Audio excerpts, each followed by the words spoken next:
Secretary, Madam Mwanajuma Iribaye. If you allow me, Chair, I'll read the letter. Yeah, please proceed. The above subjects and your letter dated 29th January 2026 refers, we regret to inform you, and by extension the County Public Accounts Committee, that whereas His Excellency Major Retired Dr. Dado Godana had prepared and was intentional on appearing before the committee this morning, as per your invitation, is unable to do so on the account of indisposition. This was not foreseeable, and he humbly requests your kind indulgence by vacating today's date and rescheduling the meeting to a later date to enable him recuperate. We sincerely regret and apologize for any inconvenience caused. That letter was sent today in the morning? Yes, at 10 a.m. The auditors from Kilifi, were you prepared, and was the county prepared for the engagement today? Thank you, Chair. I can confirm that you are prepared to make presentation today, and it is very unfortunate they were not able to be present. Thank you. Even the delegation, because if the letter is referring to indisposition at 10, it means that the members of staff from Tana River are in Nairobi. Yes, actually, the documentation was already in the room. Documentation for the meeting was already in the room. Yes. So the reason cited is indisposition. Yes. He's unwell. Honorable members, it's difficult to second guess those reasons unless there's going to be some evidence provided, maybe a doctor's letter or a medical report. It's only point we can establish the veracity of that reason. But I think, globally speaking, we need to contextualize what we are dealing with. On Monday, Nairobi was supposed to appear before us. Nairobi wrote a letter saying that they were requesting for a date after our meeting of the 26th. Wasn't that the content of the letter? Yes, Chair. On Tuesday, Wajir was supposed to appear before us. What reason did they give? What reason did Wajir give specifically? And that's the chair of the Council of Governors. If I could read, Chair. Actually start with Nairobi. Let's put on record all these various stories and excuses, and ask ourselves whether it is some collusion or whether the individual grounds are valid. The Nairobi letter was signed by the governor himself. He says, we refer to the forthcoming engagement with the Senate Public Accounts Committee. In view of the prevailing circumstances regarding governor's appearances before the committee and taking into account the meeting scheduled for 26 February between the Speaker of the Senate and the Council of Governors, I respectfully request that the committee considers rescheduling the meeting to a later date. I wish to reaffirm my continued commitment to support the Senate's oversight role and greatly value its indispensable function in safeguarding devolution and in protecting the interests of county governments. Signed by Sakaja Arthur Johnson. So that's Nairobi. Let's go to Wajir. And I think, Wajir, you must start from the first letter where he had requested a change of date.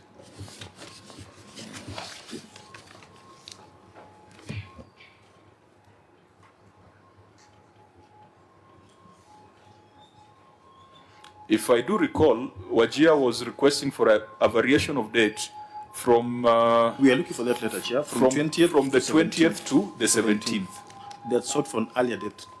So the chair of COG sought an earlier date. And we granted the chair of COG an earlier date of 17th. So on 17th, what story came up again?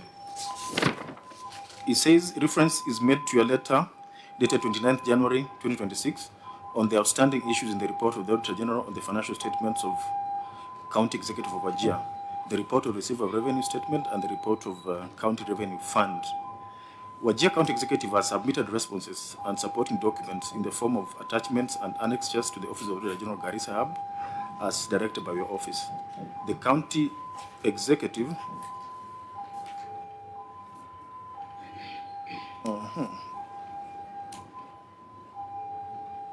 just a minute, that's a wrong one.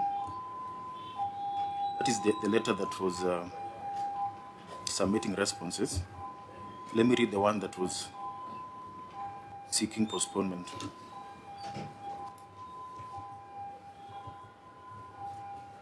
Minute.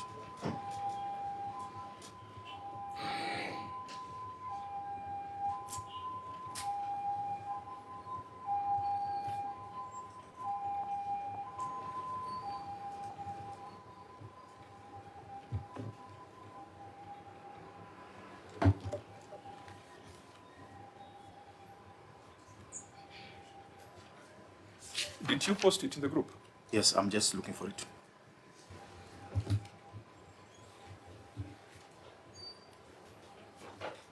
It says, this is to acknowledge receipt of your letter, reference CPAC, dated 10 February, inviting the governor to appear before the committee of the Public Accounts Committee in its meeting to be held on Tuesday, 17th February, 2026. Please note that the communication came quite late, and as earlier indicated, the governor will not be available on 20th February, 2026 due to other engagements. It is in this regard that we hereby request for the rescheduling of a meeting to a later date. Signed by the County Secretary, Hilo Isaac Mumin. And that letter was dated 13th? Yes, 13th. For a meeting of 17th? Yes.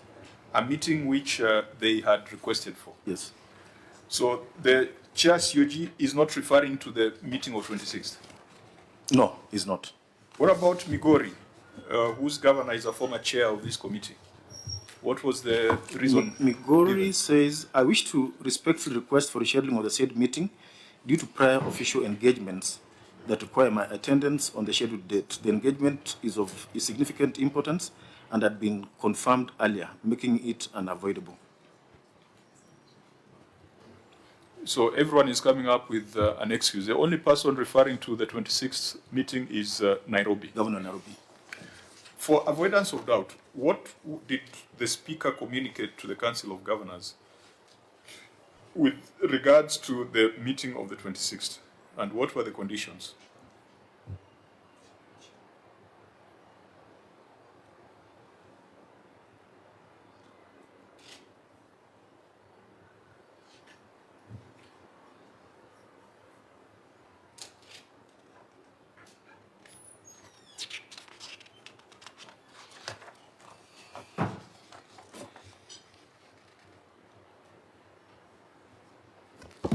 Yes, do I read the whole letter or I?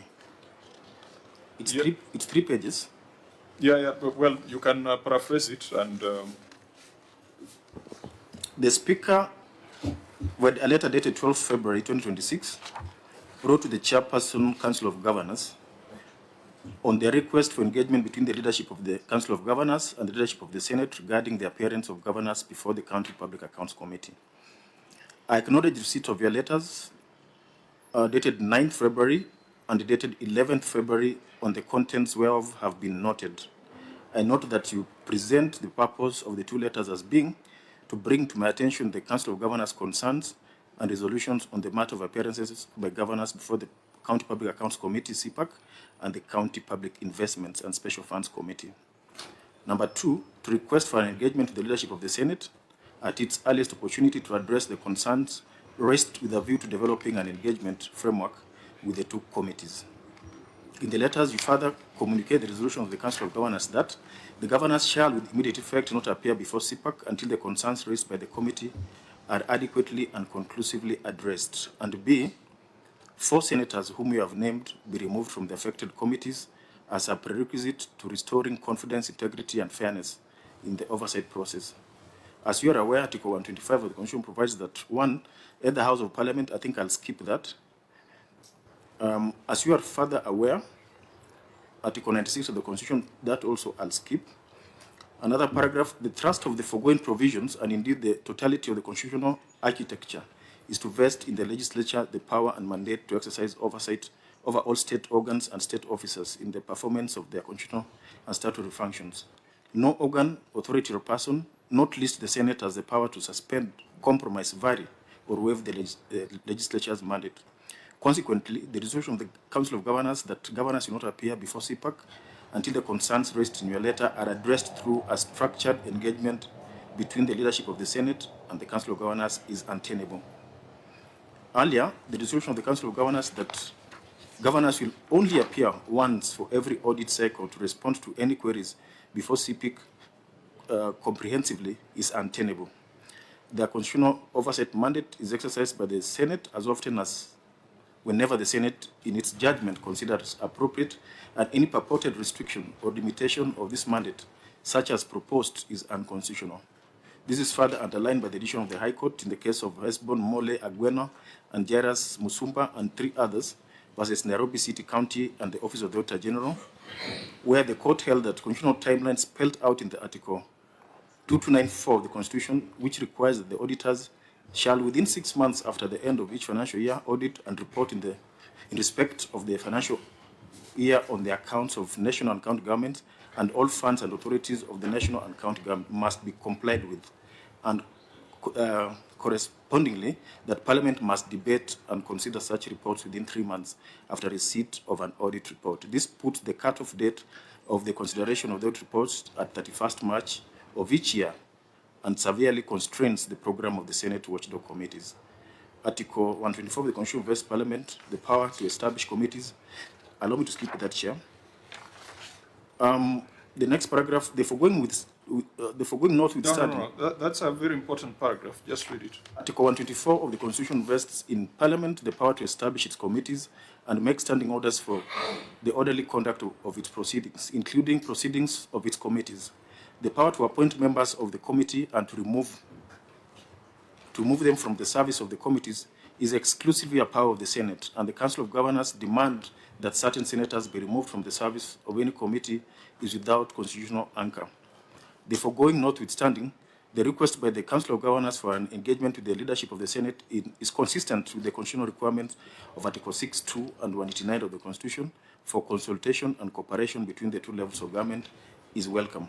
Accordingly, and following consultation with the leadership of the Senate, I hereby invite the leadership of the Council of Governors to a meeting with the leadership of the Senate to be held on Thursday, 26 February 2026 at 10 a.m. in the Mini Chamber County Hall Parliament Buildings, Nairobi. In the meantime, and as a condition for ongoing ahead with the meeting on the proposed date, the constitutional provisions on legislative oversight must be clearly understood to be enforced, and accordingly, any governor invited or summoned to appear before any committee of the Senate must do so, failing which the consequences provided for in the Constitution and the law shall follow. Signed by the Speaker of the Senate. So the thrust of the letter, where the Speaker is communicating the decision of the House leadership, is that a resolution that they will not appear until concerns raised in their letter addressed is untenable. That is the position of the House. A resolution that they will only appear once for every audit cycle before CPIC is also untenable. The power to appoint members of committees and to remove them is exclusively a power of the Senate, and the Council of Governors demand that certain senators be removed from the service of any committee is without constitutional anchor. And in the meantime, and as a condition for going ahead with the meeting on the proposed date, governors must respect legitimate invitations and summons from this committee. Now we must ask ourselves, of all these excuses, I think it's only Nairobi that has cited the 26th meeting. Tana said they're indisposed. Wajir saying that prior commitments. Migori, prior commitments. And I think it goes back to last week on Friday, where we were supposed to have Machakos and Homa Bay. And again, this week, Chair, today we're supposed to have Baringo, and tomorrow Taita Taveta. Both have written letters. What reason has Baringo given? Baringo is saying, we respectfully request the postponement of the said meeting as the county government of Baringo will on the same day be hosting development partners from the EU, IFAD mission to Baringo, whose engagement had been scheduled earlier and requires full participation. What about the other one that you have cited? Taita is supposed to be tomorrow. The governor says, I'm currently in Nairobi Hospital undergoing various tests. As you're aware, I had a serious accident sometime in 2020, and as a result of this, I normally go for reviews every 6 months. Of late, I have not been feeling well, and this has necessitated this visit. It is on these grounds I humbly request your committee finds it to reschedule my Senate invitation for Friday, 20th February 2026 to a later date, preferably in March. So Taita is indisposed. Baringo Development Partners, Homa Bay had cited an activity in the county, a pre-planned activity in the county. Yes. Even though we saw the governor dancing in Mombasa. Machakos, did Machakos cite the 26th, or they gave? So I think, honorable member, it's a cocktail of excuses and stories. One might think that maybe even as you go on, Chair, apart from Tana River, whose documents are here, have the others brought documents? Clerk. Baringo has made the submissions, Taita Taveta has made submissions, Migori has made submissions, Tana River has made submissions, Wajir, they have not made submissions, Nairobi has made submissions.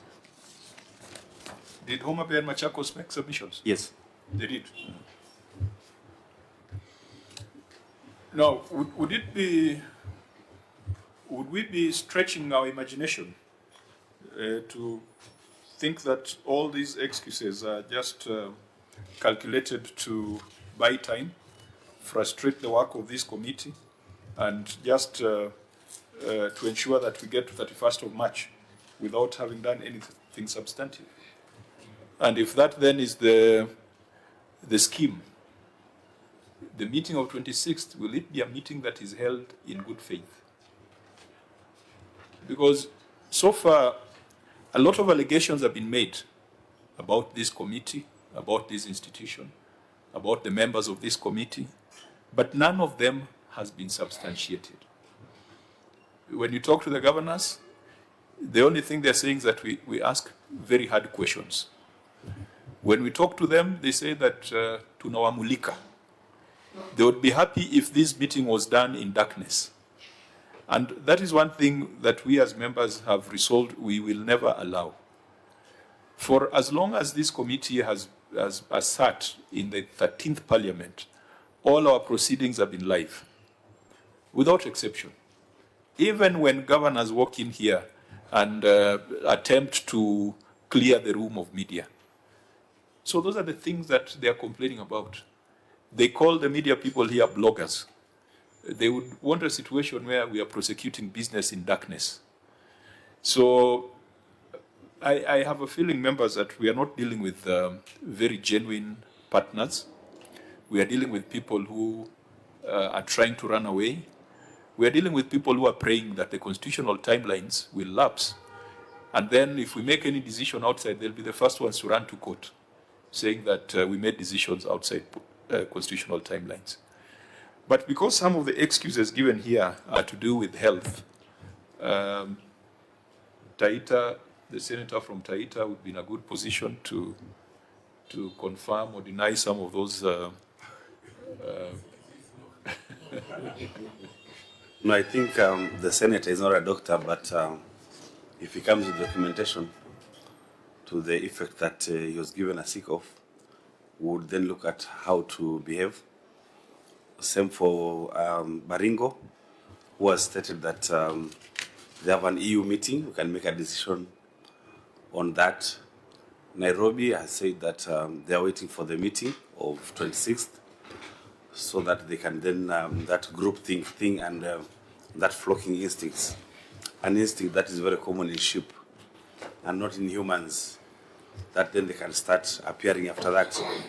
I don't know, Chair, how you'd rule on this one, because then we need to ask ourselves if you have suspended the provisions of the Powers and Privileges Act,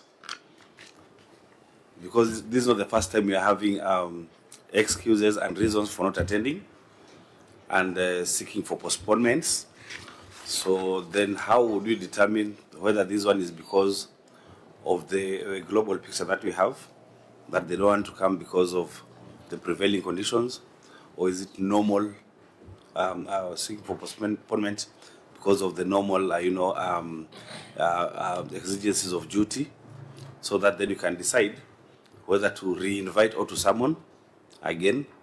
That is maybe the decision that would be required to make, the ruling that would be required to make moving forward, Chair.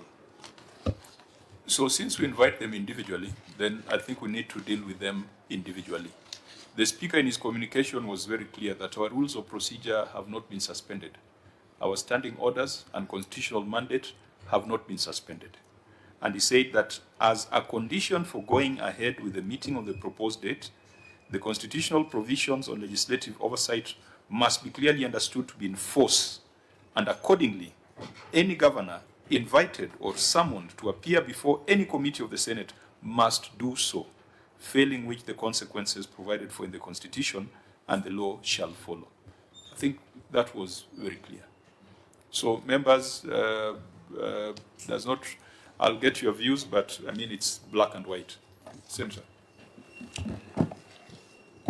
Thank you, Chair. Just a few things. One, if indeed it's true, and there is no way of establishing it, that the governor of Taita Taveta and the governor of Tana River, if they are indisposed, then we can only wish them quick recovery. And hope that soon they will be okay and able to attend these meetings. Secondly, Chair,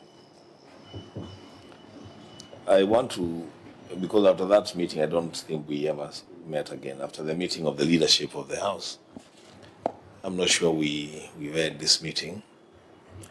I take this opportunity to thank the leadership of the Senate, led by the Speaker, for declining an invitation by the Council of Governors to participate in an act that amounts to a subversion of the Constitution, because what the OAG was trying to do by the letter they wrote was to say that they will not attend this committee, or their members will not attend this committee, giving reasons why they should not attend.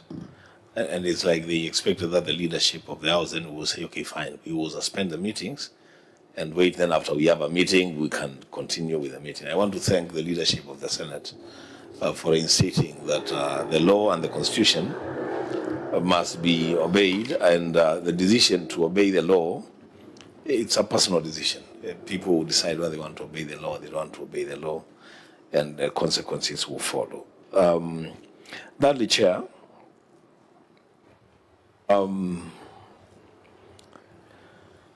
now that the leadership has pronounced itself on this matter, and you have read that letter to all of us, and I think it is time for the Speaker of the Senate to write back to the OAG and suspend the meeting of the COG, and suspend the proposed meeting for February 26th. Because in our letter we were saying that yes, the meeting will happen, we'll try to iron out whatever issues needed to be ironed out, but before that meeting happens, appearances must continue. The committee must continue to undertake its responsibility. Now that it would appear like these governors are not appearing, then I think we should suspend that meeting until such a time that everybody complies with the law. Lastly, Chair, I see no problem. I see no problem in the choice that governors have made, that they may not want to be asked questions about accountability. We have reports that we have received from the Office of the Auditor General. We have gotten responses from some of those governors. I think, Chair, for us to do is begin doing our final reports based on the responses that we have received from governors and make recommendations by 31st, Chair. By 31st, the commitment that you should give this country is that there will be a report for every county from the Senate Public Accounts Committee on the audit queries raised by the Auditor General. If governors choose not to come and appear and defend their positions, it's a choice they have made. They make their bed, they should be willing to lie on it. I thank you. Senator Sifuna. Chair, I want to join my colleagues in their sentiments. I was part of that leadership meeting in the Senate. The Senate had no problem. In fact, the guidance of the Speaker was that because we all operate in the devolution space, if people want to have a conversation with us, they are always welcome to do so. But there were conditions that even in doing so, you can never oust the Constitution. And therefore, anyone purporting to decide who sits where or when and how many times they appear before committees, that one, as a House, we have already taken a position we are not going to entertain. If indeed you want to be voting on who sits on which committee, you have to be a member of the Senate. Just last week, we were inviting the new senator from Baringo to join the National Defense and Foreign Relations Committee, on which I sit, because that is the power of the Senate. I didn't see the COG voting on that particular position. They have not issued a letter on whether the senator of Baringo is fit to sit on that committee. That is none of their business. So for me, as the senator for Kituya said, and is part of the leadership, I am also part of the leadership in the Senate. By the way, I don't know if the governors themselves will also dictate on which members of the Senate leadership will come. Because if they have a problem with Sifuna in the Public Accounts Committee, do they also have a problem with me in the leadership meeting? That is a question they have to answer. And so far, we have not heard from them. Some of this, you can see the games that are being played. It is them thinking they can dig in. But Senator Kitui, even with us proceeding with our reports, there's also constitutional powers that this committee has. Unfortunately, Chair, I missed the meeting with the IG Kanja because, as the country is aware, I was dealing with some other matters that were also urgent on that particular morning. But I was happy that the IG confirmed that he is ready to enforce directions of this committee. So they will not run away. And just like they think they can name and shame, we can also name and shame. Different from them is that we don't name and shame based on rumors and conjecture. We have audit reports. We have audit reports. No amount of mudslinging will change the fact that you raided your KIPES account to fund a border event. It doesn't matter what you say about Sifuna. It will not change the fact that you threw up Speaker's badge for 5 million. That report was not prepared by Sifuna or the Senate. It was prepared by the OAG, people with constitutional mandate to look into their books. So, as a member of the Senate leadership, we have taken note. I have personally taken note of the contempt the governors are showing the entire House, because it was a resolution of the House communicated by the Speaker that before any meetings happen, they must come to the Senate Public Accounts Committee.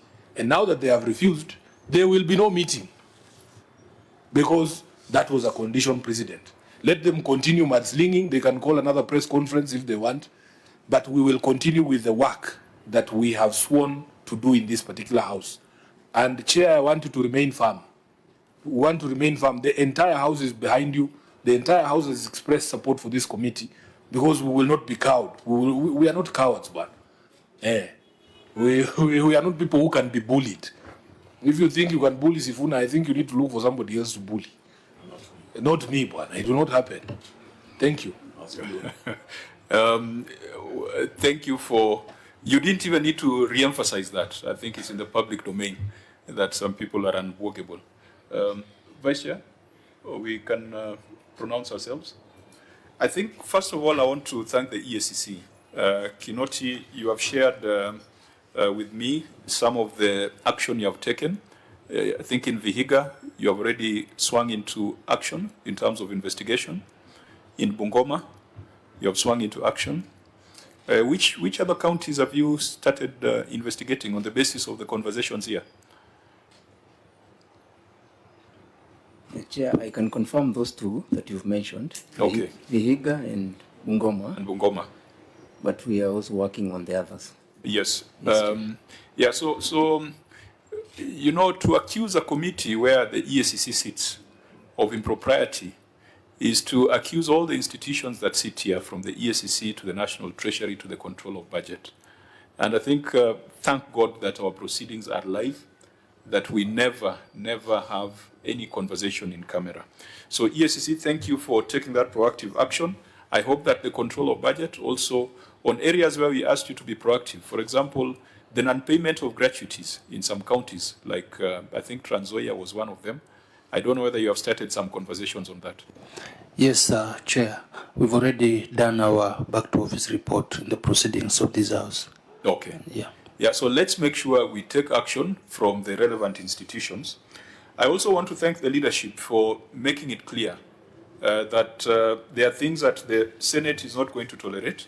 The Senate is not going to accept to be directed and controlled by the Council of Governors, in as much as Article 6 and Article 189 of the Constitution require consultation and cooperation. Consultation and cooperation does not mean direction from one arm of government. So the leadership has made it clear that if the meeting of the 26th is to go ahead, then the governors must, first of all, comply with legitimate directives from the Senate. The issue of appearance is not optional. And I know Senator Wambua, out of frustration perhaps, has a feeling that we proceed and write the reports. But that Article 125 makes it mandatory that when Parliament issues a commission or invites or summons any person, it is not optional. And the Inspector General of Police confirmed that. So the law has not been suspended, the Constitution has not been suspended with regard to governors, and we shall do everything necessary to bring them to account. One of the biggest things that governors fear is sitting here. And I think they've said it clearly that the public naming and shaming, some of them say, is detrimental to their re-election. But if they are doing the right things, they should not be afraid of the Senate. If they are doing the things according to the book, if they are cooperating with the Auditor General, that should not be a matter of concern. So, as we conclude, every governor invited will have to appear, and we will go to the full extent, including invocation of our power to have them brought here by the Inspector General of Police. For these specific counties, let us deal with them on a case-by-case basis, not collectively. Our rules of procedure are clear on when a county can seek for postponement. If the counties sought postponement within the timelines, we shall reinvite them. If they sought for postponement on the day of the meeting or a day to the meeting or less than 7 days to the meeting, our rules of procedure are clear. We shall issue summons for them to be compelled to appear before this committee. And I think as I conclude, we must build a PFM environment where everyone knows that they must account before they get more. We wrote the Constitution in such a way that it would appear as if you don't have to account. When your next disbursement is due, that it should be sent to you without any questions. That flies in the face of any financial management system, whether be it domestic, even your house girl in the house. If you give them money to buy food for breakfast, they will have to account for it before you give them money to buy food for lunch. And I think, senators, we are the ones who have been acting weak. We are the ones who have been acting weak. I believe the Constitution and statute puts us, when Article 96 makes us the overseers, and Article 229 allows us to look at these audit reports, we have the power to insist that a county cannot get money before it has accounted for what it has received. We have seen our sister committee, the finance committee, in this meeting in Kilifi, where the governors were insulting this particular committee. The finance committee was there, and the governors were lobbying them and massaging them to fight for 500 billion. It can't be that you want money, but you can't spend one day to account. So members, we have the power. We have the power. And treasury, control of budget, if there is no provision in law, we shall go for common law. Because in common law, you cannot get money before you have accounted for what you had received previously. It's there in interest management, and that, I think, should be the key principles or features of any proper financial management system. It is here at the Senate where the governors are expected to do that accountability. So they can't run away from it, and then in the month of July, they are receiving the 500 billion that the Senate has fought for. I think with that, it brings us to an end on this. Our rules of procedure are applicable. Any request for postponement outside the timelines automatically trigger summons. Maybe the other issue Chair should address herself to is then how will we program those counties that have not come?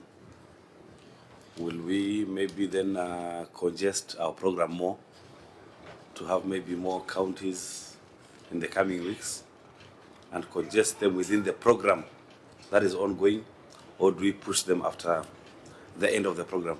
That decision maybe can be made in this meeting. Actually, one of the, well, if there was goodwill and the meeting of 26 was to proceed, which already members are indicating that there's no goodwill, owing to this artificial impasse, we might want to request the Speaker to allow this committee to sit on Wednesday morning. I think leave has been granted before to other committees. It was a public investment committee in the last parliament, so that we have a few extra days to be able to schedule and cover these counties that did not come. But our schedule was also running up to 13th of March. 16th of March. 16th of March. Now, the other sensitivity that has been brought to my attention is that there are some governors who profess to be practicing Muslims, and Ramadan started yesterday. And so you will start getting some requests that please give us a date after Ramadan. We expect Eid to be around 18th, 19th? 18th of March. So... But Chair, I'm not a Muslim, but I thought even when you're fasting, you're supposed to be working. Yes. Okay. There are some Muslims here, maybe you can ask, because it's not, I was in the lands committee with the Senate PAC. Not allowed to work. That should be clear. Now, I'm very careful on religious matters. But, Chair, let's be careful, that's okay. Yeah. But in fact, I thought then the best time for them to appear would be that time, because the requirement for them, the accountability required of them during that month is at the highest level. So that would be the best time for them to appear. So it tells you that the reason why they don't want to appear. Yeah, Osman has something to say, if you grant. Yes? Honorable Chair and members, I'm a Muslim and I do fast, so I can sit here the whole day to do my work. So I don't think if that fasting will stop someone from accountability. Yes, Chair. But the accountability should be had. Chair, maybe just I can go on record, Cherargek Protich member. Okay, yeah.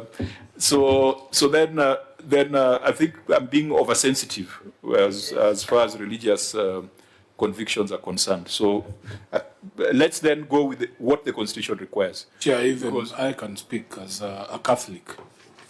Lent began yesterday with Ash Wednesday. Yeah.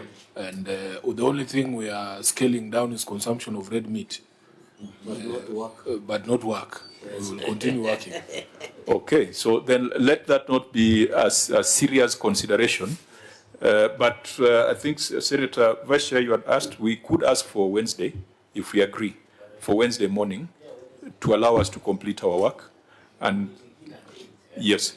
And I think, again, one of the areas with your indulgence, members, is that considering the short time, if we started early our meetings, we can be able to cover more. So if we agree, I know these members here, some people are usually in the gym by 6 in the morning, so it's not impossible to start our meetings a bit earlier so that we can be able to cover more. I think those are things we can canvass. Now, we had said that there were some reports that had been drafted by the Secretariat for us to adopt. But in our little conference, members feel that the recommendations we are making this time cannot be the generic ones, where we are just saying keep in view or administrative action. So members have expressed a desire to apply their minds and apply themselves to the recommendations so that they are firm, their recommendations that speak to the severity of the offenses, and their recommendations that assure the public that Senate is not just making noise. So we had agreed that we should retreat to look at these reports rather than just projecting them on the wall and saying move on to the next page. Now we have a retreat next week for Senate leadership, no, for the entire House. It's confirmed. Yes, it's confirmed. From 26th? Yes, from Thursday evening. From Thursday evening. So it means we can't do our own retreat before then. What if we said we schedule a retreat maybe at the coast the following week and then do the coastal counties at the coast at the same time? We deal with Mombasa, Kilifi, Tana River, Kwale has already appeared. Yes, and maybe Lamu. Tana River inclusive. So, Chair, there's a problem with that because we only have 2 days, Friday, Saturday, Sunday. Friday, Saturday, Sunday. Because on Tuesday, the House is sitting, so it might not be possible unless we seek leave of the Speaker. But can't we pick one of the days when we are there, we do at least 2 counties? Yes, it's possible. On a Friday. It's possible. Do 2 counties on a Friday. And then on Saturday, we go through the reports. I don't understand what the challenge is, because if members can travel on Thursday evening, we have Friday, Saturday, Sunday, Monday. We can sit on Monday. We can spill over to Monday. Yes. If members agree. Yeah. Or sometimes it interferes with some weekend activities, but if we are in agreement, if we are in agreement, and leave Monday afternoon from Mombasa. That would mean we reschedule other entities we had scheduled for Friday, 6th March, which are 8 in total, the county assemblies. I think it would be untidy to go into county assemblies before we are done with the county executive. Actually, on county assemblies, I want you to schedule a meeting with CAF and SOCAT. I'm told CAF are meeting the president today at KICC.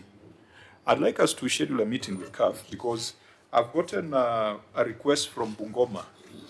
I've gotten some requests from the Speaker of Bungoma seeking the leave of the committee to allow them to make some expenditure on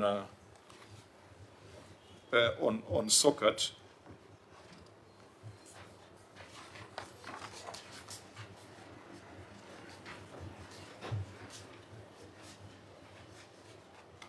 But my advice to them was, because we know that there's some legislative proposal that is in the pipeline, the best thing to do would for them to formally appear before this committee and we discuss, so that where we are recommending stoppage of support to SOCAT, CAF, those CASA games, things we know that are happening. Our problem has been the legal basis of CAF and SOCAT. So Clerk, I think arising from these, actually they've written, CAF themselves have written. Why don't we, Monday we were supposed to have? Monday, Kiambu. Have they responded? No, they have not. Have they written any letter? Yes, acknowledging our letter. But they have not even submitted. Not confirmation of attendance. Tuesday?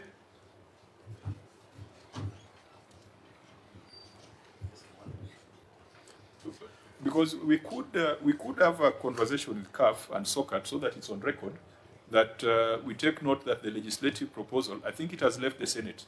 It is before the National Assembly, so that we stop surcharging them for these contributions to CAF and SOCAT. I know we have made that decision, but in reality, when you talk to your MCAs, sometimes it becomes necessary for those contributions to be made.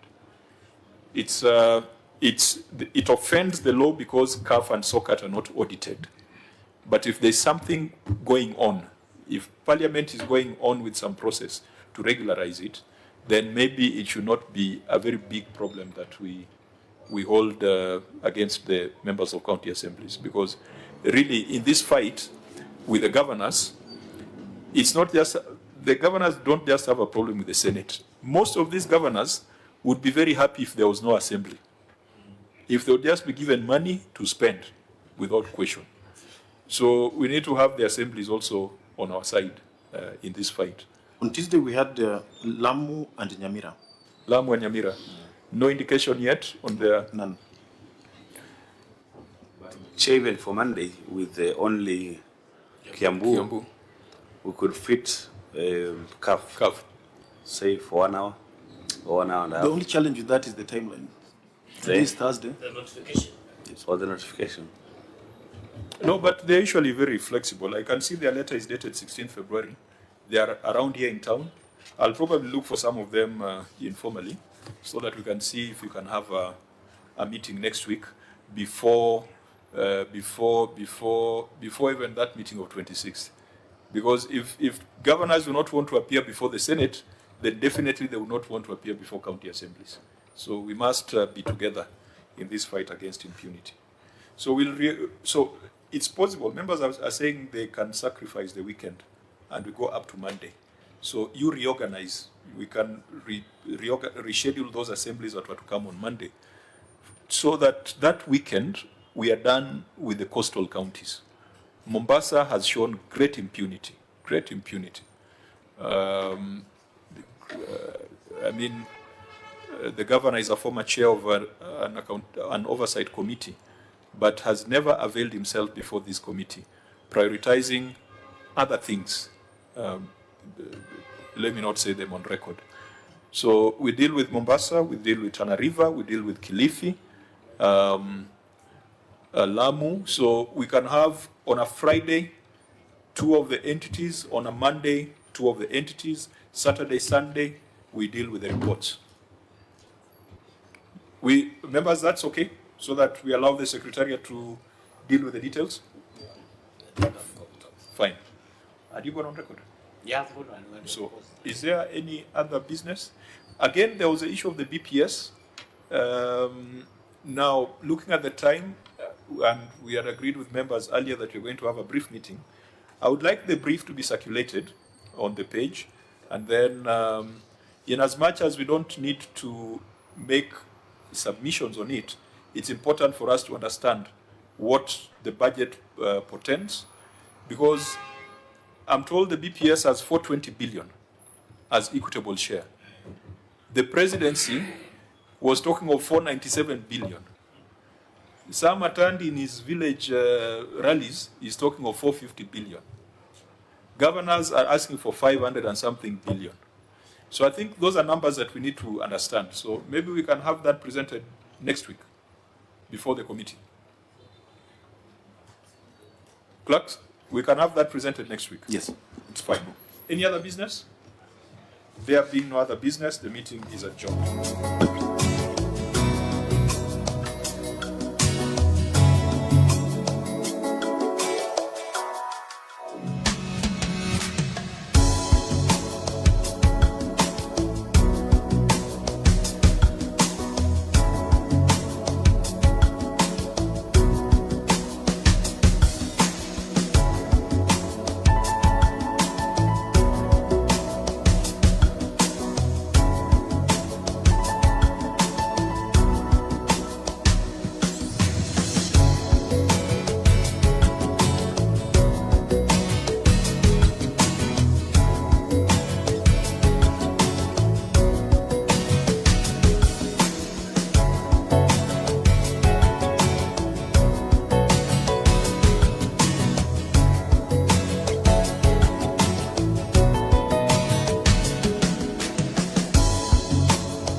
you.